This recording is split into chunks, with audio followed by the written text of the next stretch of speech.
Você e eu estamos estudando a série SOT.32, Refutação contra Reperder-se. Ela está no canal youtube.com/c/sstttel, na playlist criada Soteriologia 2. Então agora você e eu vamos estudar juntos a videoaula SOT.32E, Refuto da Reperdição. Isso é, vamos estudar as passagens que os objetores da bendita doutrina de uma vez salvo, sempre salvo, esses objetores eles tentam alegar que há contradição na Bíblia e que em alguns locais Deus diz que a salvação pode ser reperdida e reganha, reperdida e reganha, etc. Então vamos ver agora passagens que na realidade eles usam como uma tentativa de objeção, mas são passagens que falam de disciplina da parte de Deus. As passagens principais que eles usam são Romanos 14, 23, Romanos 8:1, 1 Coríntios 11, 29 e 1 Timóteo 5:12. Isso eu adaptei a partir de um livro do Dr. H.L. Willmington, Guide to the Bible.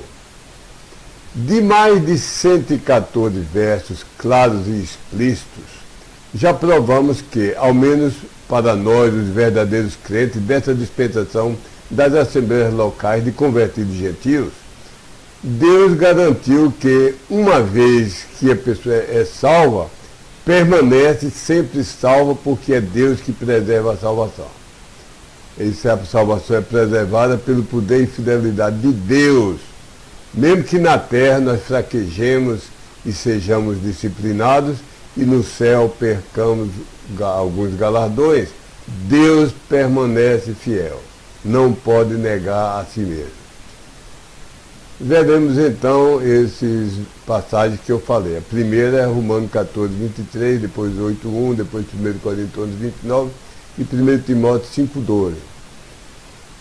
Bem, essas passagens estão no grupo de capítulos da Bíblia, que começam em Romanos, vão até Filemon, depois salta para Apocalipse 1, 2 e 3, e partes de Apocalipse 22, que são passagens endereçadas a igrejas de convertidos gentios.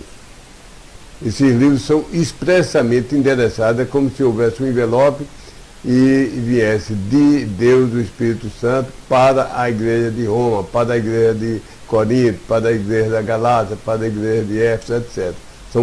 São livros endereçados, capítulos endereçados especificamente a igrejas. Então, isso nos inclui. E é sempre muito fácil distinguirmos pelo contexto se uma passagem isolada nesses capítulos se refere ou não a salvos das nossas igrejas, de gentios convertidos, ou se explícita e claramente elas afirmam ou não que nós, os crentes, podemos perder a salvação. É muito fácil olharmos no contexto e distinguirmos. Então, primeira passagem é Romanos 14, 23, que eu vou ler. Aquele, porém, tendo dúvidas, está falando de um crente que tinha dúvidas sobre se devia comer certas comidas ou não, para não ofender outros. Recomeçando, aquele, porém, tendo dúvida, ele, se comer, tem sido condenado, porque não come proveniente de dentro da fé. E tudo que não é proveniente de dentro da fé, pecado é. Então, nota, o assunto é um crente comer certos alimentos e que tem uma certa dúvida se deve comer ou não, para não ofender os mais fracos, particularmente os judeus e os fracos ex-judeus recém-convertidos. Outra passagem é a primeira coisa. Vê aqui, nota que não está falando em salvação eterna. Aqui não está falando em ir para que um crente pode arriscar ir voltar a ser condenado ao inferno. Está falando no assunto aqui, comer ou não comer certas comidas, e nem sempre a palavra condenado se refere à condenação para a condenação eterna. Se eu digo esse vestido, o pai condenou o vestido da filha, está dizendo que ele não recomendou aquele vestido.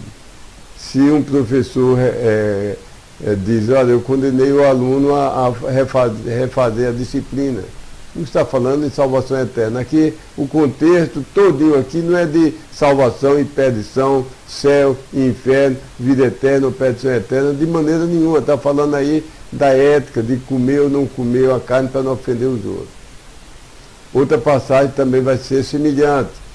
1 Coríntios 11, 29, porque aquele que está comendo e bebendo de maneira indigna, que está falando da ceia do Senhor. Então, se o modo de comer, de beber, comer o pão e beber o suco da uva, é um modo indigno, com espalhafato, com carnalidade, isso é errado.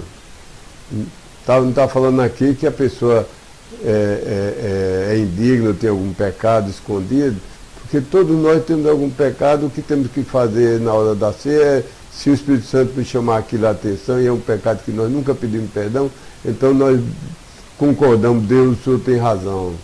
Eu me arrependo. Quando eu sair daqui, eu vou pedir perdão se eu ofendi alguém.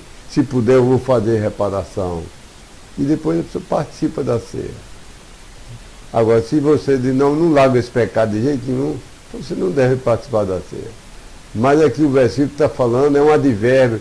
A maneira de comer a ceia, se essa maneira for indigna, traz condenação para si mesmo. Não é que vai para o inferno, mas ele é reprovado, é censurado.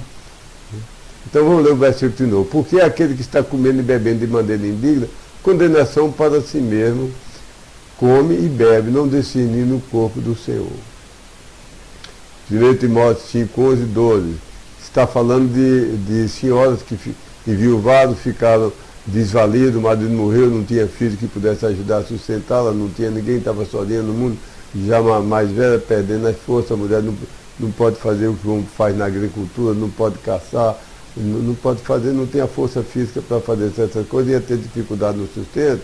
Então essas mulheres desvalidas, sem ninguém para ajudar, a igreja dava o sustento, o alimento. Mas nessa passagem, Paulo está dizendo, através de Timóteo, as viúvas mais jovens podem rejeita. Porque tão logo houver se deleitado ociosas e restrições contra o Cristo, então para casar elas se determinam, tendo já sentença condenatória, porque a primeira fé delas abandonaram. Não está falando aqui de salvação eterna, não está falando aqui de céu versus inferno. O assunto é outro. E a palavra condenação não significa sempre condenação da alma e do espírito para a eternidade no inferno. Está falando que a conduta da mulher que é viúva e que tinha um sustento, se enchia de carnalidade, e botava na cabeça dele, eu vou casar, vou arranjar um homem, eu não posso viver sem homem, eu quero um homem. Então a Bíblia diz que não é conveniente sustentar as mulheres que ainda têm bastante força, deixar elas trabalhar a costura, fazer alguma coisa. Então a palavra fé não devemos entender que se refere a viúva recasar e perder a fé em Cristo. Isso seria ridículo. Que absurdo. Paulo não está dizendo que se a viúva recasar, perdeu a fé em Cristo e vai ser condenada. Isso é um absurdo. Ademais, tudo na Bíblia indica que a verdadeira fé no verdadeiro Cristo não pode ser perdida, nem pode ser completamente abandonada. Há coisa que não tem volta. Eu podia achar que o Japão não existe, mas se ganhasse uma passagem, passasse uma férias lá de 30 dias andando por todos os locais do Japão, nunca mais eu ia pensar que o Japão não existe. Eu vi a catarata de Niágara, foi uma das coisas mais lindas que eu já vi na minha vida. Nem que eu queira, eu posso agora pôr em dúvida. Será que existe mesmo a catarata? Não vou crer mais que existe a catarata de Niágara. Há coisa que não tem volta atrás. Depois da decisão de cada anjo seguir ou rebelar-se contra Deus, você já ouviu falar que algum anjo santo tem a possibilidade de cair? A Bíblia não dá a entender isso em canto nenhum. Ou que um demônio, um anjo caído, tem a possibilidade de querer, de crer, de obedecer e passar a ser das ordens dos santos anjos? Não há possibilidade mais de maneira nenhuma. Você já ouviu falar na eternidade futura um homem daqui a bilhões de anos, um salvo, lá no céu, e dizer, agora eu quero ir para o inferno, eu não vou mais crer não. Ou o contrário, já viu a possibilidade de um homem no inferno sair do inferno e ser salvo? Clamar por salvação? Um homem do... Não há isso. Então, a fé, aí não está se falando que vai perder a fé e que vai voltar a ser condenado. Eu sou da posição que a fé aqui, embora haja outras posições, mas eu creio firmemente que não se trata de fé pessoal. Não é que a viúva vai perder a fé e deixar de ser salva. Não é isso. Mas se trata de decair na obediência de todo o corpo de verdade doutrinado e revelado na Bíblia. O risco não é de perder a salvação, mas de uma viúva agindo na carne, fazer um casamento errado com descrente, e decair de obedecer, talvez até continue sabendo a doutrina, mas na busca de um casamento, ou num casamento errado, ela deixa... Nós vemos na Bíblia, até Salomão, um homem que escreveu o livro da Bíblia, que foi o mais sábio que já houve na terra, a não ser Jesus Cristo, é claro. Mas ele, na velhice dele, ele se acompanhou esposas idólatras para adorar e sacrificar a ídolos. O ser humano não pensa que é incapaz de cair, porque quando ele pensa, aí está preparando o caminho para cair. Às vezes não naquilo, mas noutra coisa. Compare isso com Colossenses 2,7, com Tito 1,13, com Judas 1,3. Eu creio que essa fé, falando aí, é a fé conjunto de doutrina da Bíblia. Compare também com Romanos 1,5, 1 Coríntios 16,13, 2 Coríntios 13,5, Colossenses 1,23.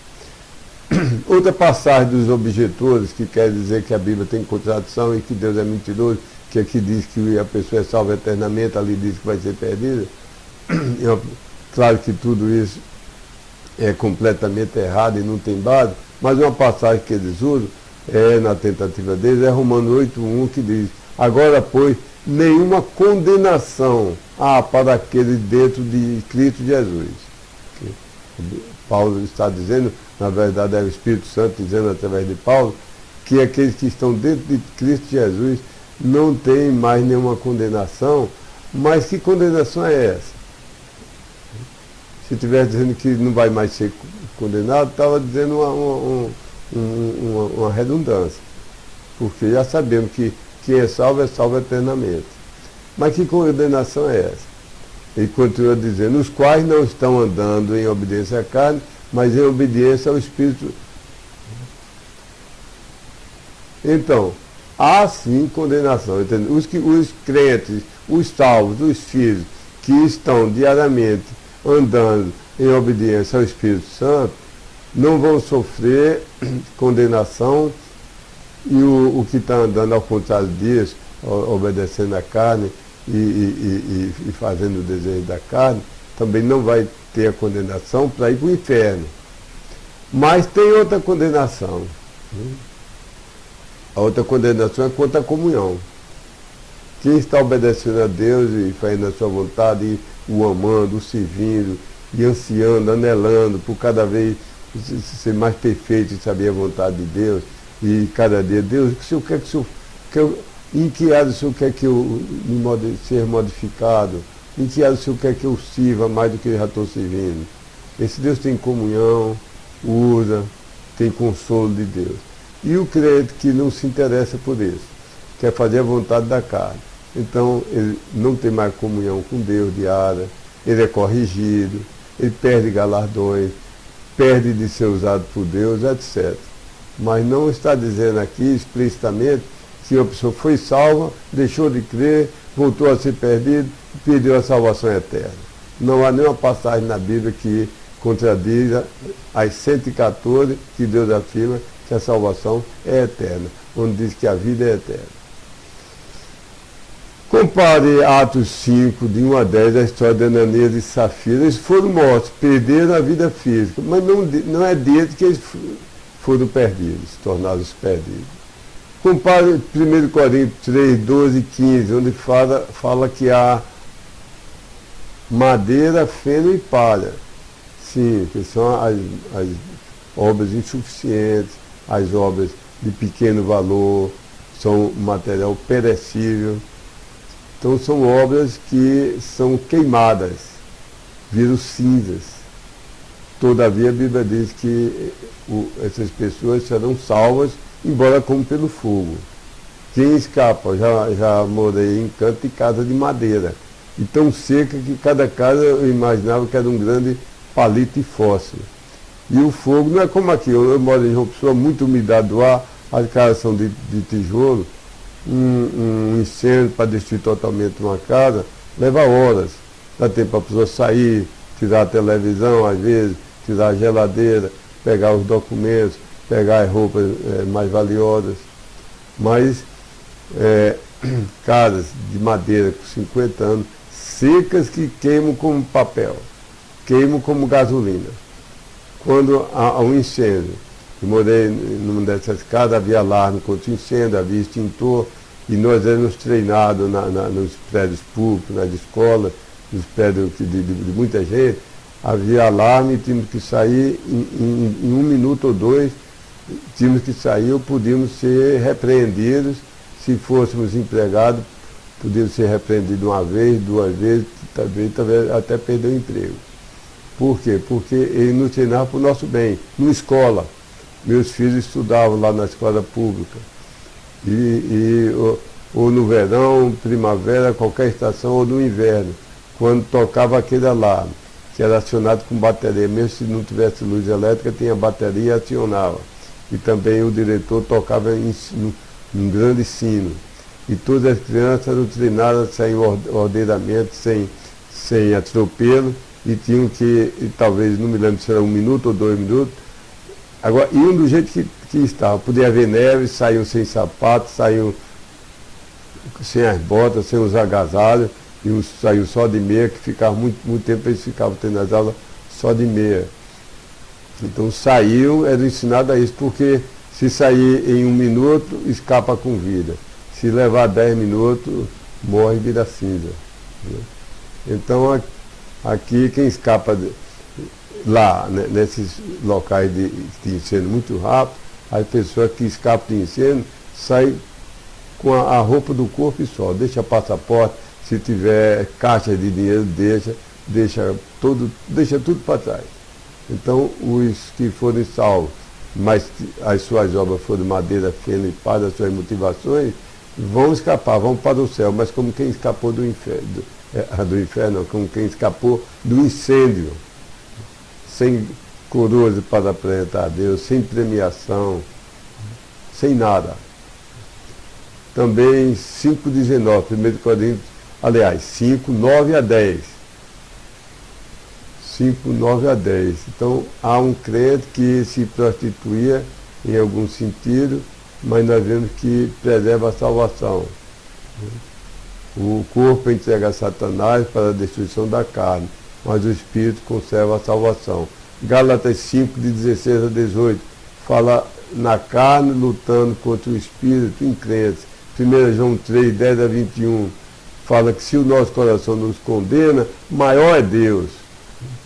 1 João 5, 16, diz que há pecado para a morte física.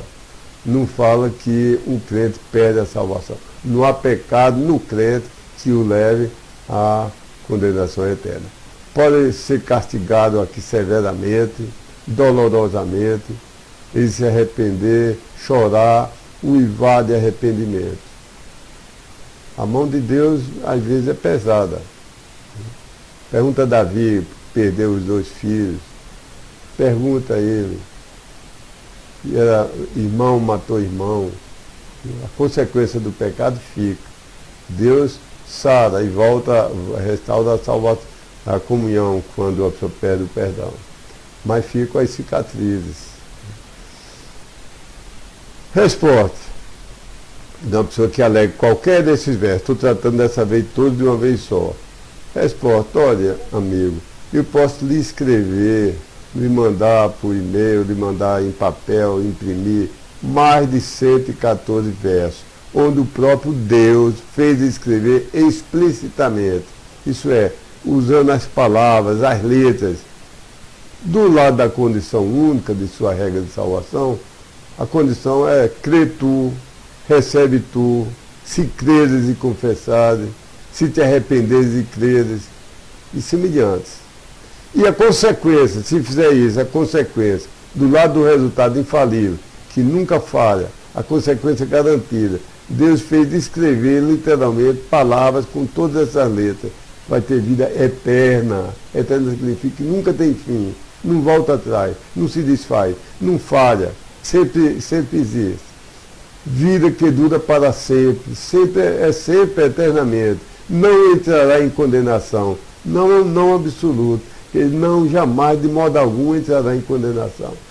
Outra frase que Deus usa, outra expressão: nunca perecerá, jamais será condenado, será preservado. Nenhum ser criado poderá nos separar para longe do amor de Deus, e assim por diante. Um exemplo, João 3,18 diz: quem nele crê não é condenado. Aqui está falando de salvação e de condenação no inferno. Salvação no céu e condenação no inferno. E a declaração de Deus, que não falha, não mente, nos contradiz, é: quem nele crê não é condenado. João 10, 28, 29 diz: dores. Não é empréstimo, não é dor incomodado, não é dor durante algum tempo. Dores à vida eterna, não é efêmera, condicional, provisória. Dores à vida eterna, e nunca hão de perecer. E ninguém as arrebatará da minha mão. Nenhum ser criado poderá arrebatar da minha mão. Meu Pai, que mais deu, é maior do que todos, e ninguém pode arrebatá-la da mão do meu Pai. Eu e o Pai somos um. Então, eu lhe dou 114 versos, onde Deus, o próprio Deus, o Deus Altíssimo, o Deus Criador de todas as coisas, o nosso Senhor, nosso dono, nosso Consolador, nosso tudo, ele disse explicitamente isso. E você diz que não, que Deus mentiu, se enganou, ou está nos contradizendo ou nos enganando. E você diz que quer provar o contrário disso. Então a obrigação, o ônus é seu. Você precisa mostrar pelo menos 10 passagens, uma passagem diretamente referente aos salvos, diretamente retirado, salvos referidos principalmente em Romanos a Filemon, que foram endereçados para a igreja, para nosso tempo, para nossa dispensação. Você tem que achar passagens que explicitamente digam o seguinte: do lado da condição, diga: crê tu, recebe tu, etc. Deus botou a condição. Creia, receba. E do lado do resultado, da conclusão infalível, Deus bota: mas não será salvo, não terá segurança, a salvação não será eterna, não será garantida, será efêmera, será condicional, pode ter um dia e não ter no outro. Você tem que apresentar a frase assim: fulano de tal, o nome específico, era um salvo, foi membro da igreja, foi submerso nas águas, deu fruto muito tempo, mas perdeu a salvação, voltou a ser perdido, voltou a estar sob a condenação para ir para o inferno, e descuidou-se, e finalmente foi. Então o desafio é: mostre pelo menos 20, 10 ou uma passagem que diga explicitamente, com todas essas letras, dessa maneira. Decididamente, nenhuma dessas suas 4 passagens alegadas aqui hoje faz nada semelhante a isso. Fazer você a loucura de negar que a palavra condenação tem seu significado dependente do contexto. Como é que você entende se eu disser: condenei meu aluno a repetir o ano?